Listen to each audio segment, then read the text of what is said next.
মিঠিঝুরা ধারাবাহিকের 1 ঘন্টার মহাপর্ব।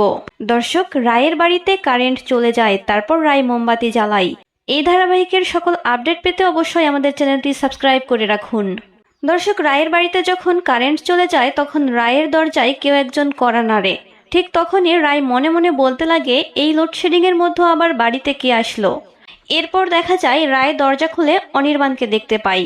অনির্বাণকে দেখতে পেয়েই কিছুটা অবাক হয়ে যায়। তারপর বলে, স্যার, আপনি এখানে, ভেতরে আসুন।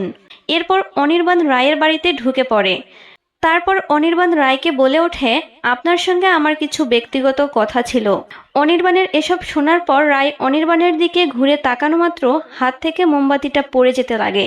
আর তখনই অনির্বাণ মোমবাতিটা আটকানোর জন্য রায়ের হাত ধরে ফেলে। এরপর রায় সেখান থেকে সরে যেতে লাগে। দর্শক, তারপর অনির্বাণ রায়কে বলে ওঠে, আজকে তোমাকে কিছু কথা বলতেই হবে। তোমাকে কিছু কথা বলতে না পারলে আমার মনের অন্ধকার যে দূর হবে না। দর্শক, অনির্বাণের এমন কথা বলার পরেই কারেন্ট চলে আসে। আর তখনই অনির্বাণ এবং রায় একে অপরের দিকে তাকিয়ে থাকে। দর্শক, এই ছিল আপডেট।